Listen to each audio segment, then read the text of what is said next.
Hello friends, ओम श्री गणेशाय नमः। आप सभी का स्वागत है आपके अपने यूट्यूब चैनल पर। फ्रेंड्स, आज हम आपको इस वीडियो में बताने जा रहे हैं गोस्वामी तुलसीदास जयंती की तिथि, गोस्वामी तुलसीदास जी की जीवनी के बारे में। फ्रेंड्स, वीडियो शुरू करने से पहले आपसे रिक्वेस्ट है, अगर आप हमारे चैनल पर नए हैं और आपने अभी तक चैनल को सब्सक्राइब नहीं किया है तो प्लीज सब्सक्राइब कीजिएगा चैनल को, साथ ही प्रेस कीजिएगा बेल आइकन को, जिससे नए वीडियोस से रिलेटेड नोटिफिकेशन आपको तुरंत प्राप्त हो सके। और वीडियो पसंद आने पर वीडियो को लाइक और शेयर जरूर कीजिएगा ताकि सभी भक्तों को इस वीडियो का लाभ प्राप्त हो सके। और कमेंट बॉक्स में ओम श्री गणेशाय नमः जरूर लिखिएगा। पूरे भारत में महान ग्रंथ रामचरितमानस के रचयिता गोस्वामी तुलसीदास जी को बड़े आदर और सम्मान के साथ याद किया जाता है और उनकी जयंती पूरे भारत में मनाई जाती है।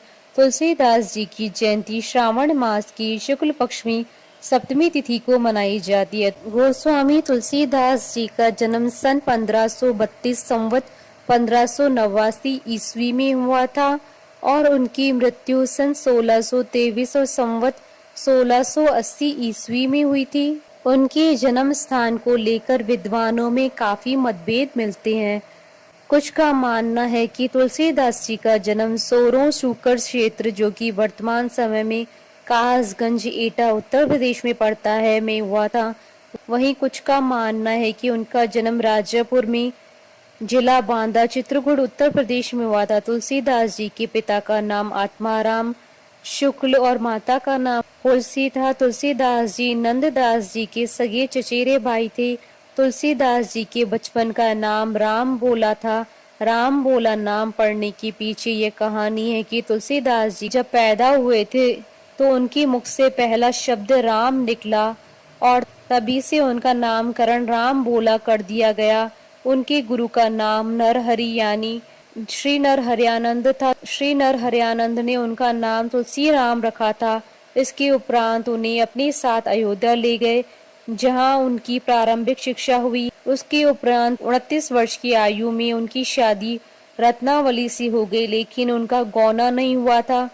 उनकी पत्नी अपने परिवार के साथ ही रही और तुलसीदास जी अकेले अपनी शिक्षा के लिए काशी चले गए। कुछ समय उपरांत जब उनको अपनी पत्नी की याद आई तो वह बिना बताए अपनी पत्नी के घर पहुंच गए और उनसे अपने साथ चलने की बात कही, किंतु वे ऐसे साथ जाने के लिए राजी नहीं हुई क्योंकि उस समय तक उनका गौना नहीं हुआ था। तुलसीदास जी के बार बार कहने पर उनकी पत्नी ने उनसे एक दोहा कहा, जिससे तुलसीदास जी का जीवन बदल गया। इस दोहे ने उनका पूर्ण हृदय परिवर्तन कर दिया और वे अपने घर लौट आए, किंतु जब वो अपने घर वापस आए तो वहाँ सब कुछ समाप्त हो चुका था। उनके पिता का निधन हो चुका था और घर भी पूर्ण रूप से उजड़ चुका था। इसके बाद उन्होंने अपने पिता का श्राद्ध कर्म पूरा किया और अपने गांव में रहकर ही राम कथा का पाठ लोगों से सुनने लगे और कुछ समय के बाद फिर वे काशी चले गए और काशी में रहकर वहाँ राम कथा का पाठ सुनने लगे। और काशी में रहते रहते ही तुलसीदास जी ने रामचरितमानस ग्रंथ की रचना की। मान्यता है कि श्री रामचरितमानस की ग्रंथ लिखने में तुलसीदास जी को 2 वर्ष 7 महीने और 26 दिन का समय लगा। तुलसीदास जी ने श्री रामचरितमानस ग्रंथ की रचना अवधी भाषा में की थी। श्री रामचरितमानस का भारतीय संस्कृति में विशेष महत्व है। पूरे उत्तर भारत में रामायण के रूप में बहुत से लोगों के द्वारा से प्रतिदिन पढ़ा जाता है। तुलसीदास जी के बारे में कहा जाता है कि उन्होंने भगवान राम के साक्षात दर्शन किए हैं। इसके बारे में कई कथाएं प्रचलित हैं, जिनमें से एक है कि तुलसीदास जी जब चित्रकूट में थे तो वे नित्यदिन राम कथा सुना करते थे और वह हर समय भगवान के दर्शन पाने की अभिलाषा लिए वे भगवान का नाम जपा करते थे। फिर किसी दिन उनसे किसी ने कहा कि जहाँ वो राम कथा सुनते हैं वहाँ हनुमान जी भी आते हैं। तुलसीदास जी ने मन में ठान लिया कि हनुमान जी से ही मिलना है और वही उन्हें प्रभु राम से मिलने का मार्ग बता सकते हैं। किंतु कई दिन वो राम कथा सुनते रहे परंतु उन्हें हनुमान जी नहीं मिले। फिर उन्होंने एक बात का ध्यान दिया कि एक वृद्ध व्यक्ति प्रतिदिन कथा सुनने आता है और चुपचाप वापस लौट जाता है, कहीं वही तो हनुमान जी नहीं है। इस पर जब अगले दिन की कथा समाप्त हुई तो जब वह वृद्ध व्यक्ति वापस जाने लगे तो तुलसीदास जी ने उनके चरण पकड़ लिया और उनसे प्रार्थना की कि श्री राम जी के दर्शन कराएं। इस पर हनुमान जी उनकी भक्ति से प्रसन्न होकर उनसे कहते हैं कि राम जी राम घाट पर आएंगे, आप वहां उनकी प्रतीक्षा करें। तुलसीदास जी राम धुन में मगन प्रभु श्री राम से मिलने की अभिलाषा में उनको लगाने के लिए चंदन घिसने लगे, किंतु श्री राम वहां बालक रूप में आए और तुलसीदास जी से बोले, बाबा मुझे चंदन लगा दो। और वह चंदन लगाकर जाने ही लगे, पर तुलसीदास जी उन्हें पहचान नहीं पाए। फिर हनुमान जी वहीं तोते के रूप में बैठे हुए तुलसीदास जी से बोले, चित्रकूट के घाट पर भई संतन की भीड़, तुलसीदास चंदन घिसे तिलक देत रघुवीर।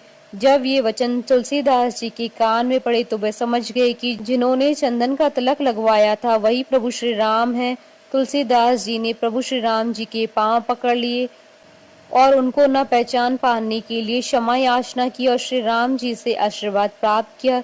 इस प्रकार गोस्वामी तुलसीदास जी ने भगवान के साक्षात दर्शन किए।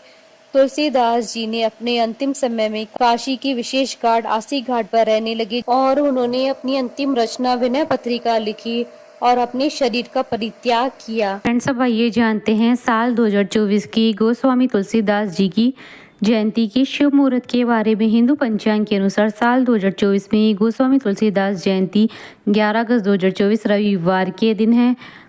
सावन शुक्ल सप्तमी तिथि प्रारंभ होगी 11 अगस्त 2024 को सुबह 5:44 पर। सावन शुक्ल सप्तमी तिथि का समापन होगा 12 अगस्त 2024 को सुबह 7:55 पर।